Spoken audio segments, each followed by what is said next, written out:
हाथी ने की गोरिल्ला की मदद।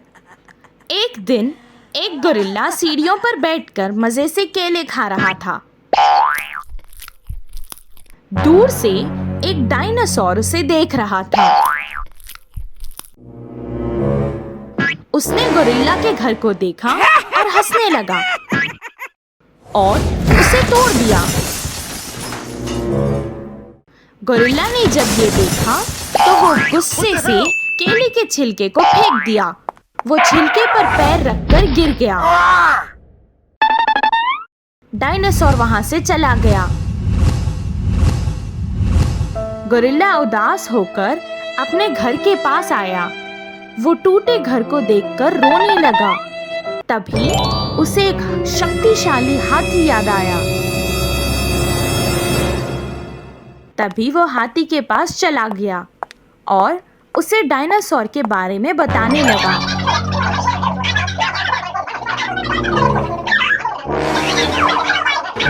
हाथी उसकी बात मान गया और उसके साथ चलने तैयार हो गया।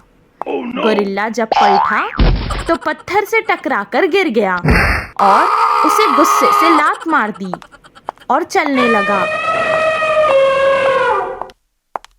गोरिल्ला और हाथी डायनासोर के पास आ गए। हाथी, गोरिल्ला और डायनासोर के बीच में लड़ाई छिड़ गई।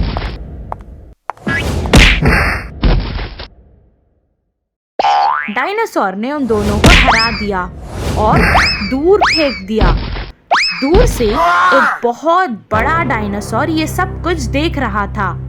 उसे ये देखकर गुस्सा आ गया और जब उसने देखा कि डायनासोर फिर से उन दोनों के पास आ रहा है तो वो भी गुस्से से भागकर उसके पास जाने लगा। जब डायनासोर हाथी और गोरिल्ला के पास आ गया तो उसके बीच में वो आ गया और धक्का मार दिया, जिससे वो डायनासोर पानी में गिर गया। वो तीनों बहुत खुश हुए।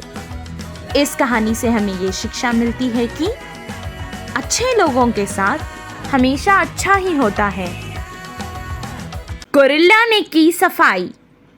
एक बार जहां हरा भरा जंगल हुआ करता था, वहां अब बंजर जमीन थी, क्योंकि अब वहां हर जगह सिर्फ कचरा ही पड़ा हुआ था। गोरिल्ला के पास पीने के लिए अब एक खतरा पानी भी नहीं था। वो पानी की तलाश में निकल गया।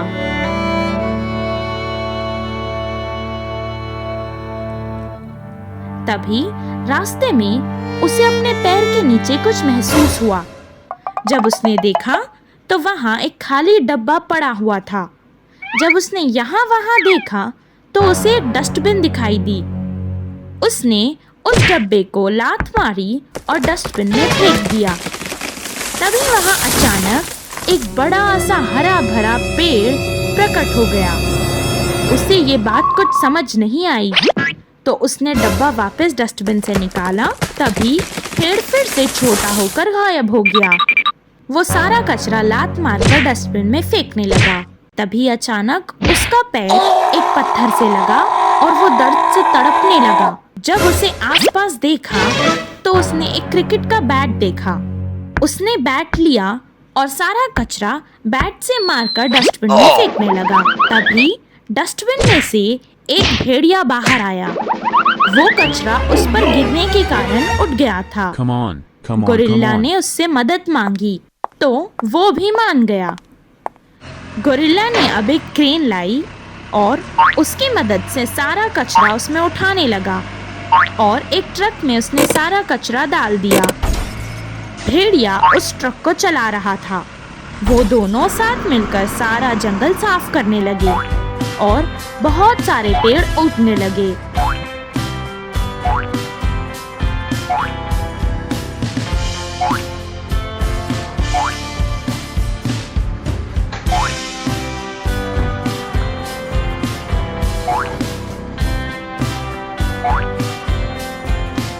कुछ ही देर बाद बंजर जमीन अब हरी भरी हो गई थी। इस कहानी से हमें ये शिक्षा मिलती है कि कचरा करने से वातावरण खराब होता है।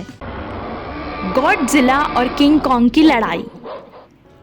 एक दिन एक गॉडजिला समंदर से तैरते हुए एक बड़े से शहर में आ गया।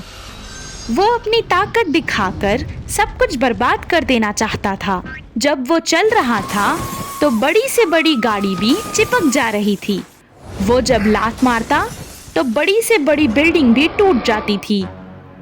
किंग कॉन्ग ये सब देख रहा था और उसे सबक सिखाना चाहता था। दोनों के बीच हाथापाई होने लगी। कभी कोई किसी पर भारी पड़ रहा था तो कभी कोई दूसरा।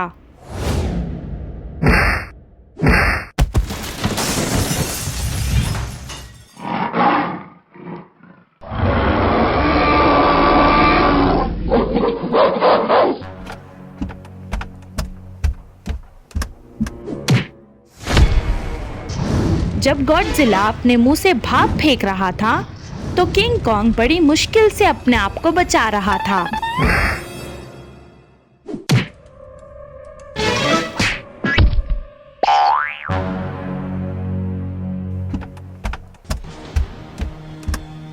किंग कॉन्ग ने एक लाइट का खंभा लिया और गॉडजिला को मारने लगा। फिर उसे उसकी पूंछ से घुमाकर वापस फेंक दिया। इस कहानी से हमें ये शिक्षा मिलती है कि कभी अपने आप को किसी से ज्यादा नहीं समझना चाहिए। एक दिन एक गोरिल्ला बस स्टॉप पर बस का वेट कर रहा था। तभी वहाँ एक गिलहरी आई और उसे सताने लगी। गोरिल्ला को उस पर बहुत गुस्सा आया और उसने एक जोर की लात उसे मारी। कुछ देर बाद एक बस वहाँ आई, पर उस स्टॉप पर बस नहीं रुकी। उसके अंदर से यात्री उसको छिड़ाते हुए चले गए। कुछ दूर चलने के बाद बस रेल की पटरियों पर जाकर अटक गई। कितनी भी कोशिश करने पर वो नहीं निकल रही थी। तभी उस पटरियों पर रेलगाड़ी भी आ गई। बस के यात्री रेल अपनी तरफ आते देखकर जोर जोर से चीखने लगे। चीखने की आवाजें सुनकर गोरिल्ला बस की तरफ देखने लगा। वो ट्रेन और बस को दूर से देखने लगा।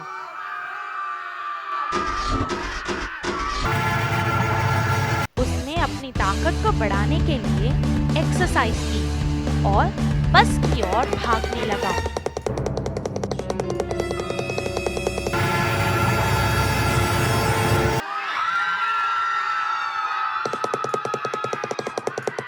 एक तरफ रेल बड़ी तेजी से आ रही थी तो दूसरी तरफ गोरिल्ला अपनी ताकत से जोर से बस को धक्का दे रहा था और रेल भी आगे बढ़ गई। बस के सभी यात्रियों ने उसका धन्यवाद किया और बस में बुलाने लगे। इस कहानी से हमें ये शिक्षा मिलती है कि अगर किसी को हमारी जरूरत है तो हमें उसकी सहायता जरूर करनी चाहिए।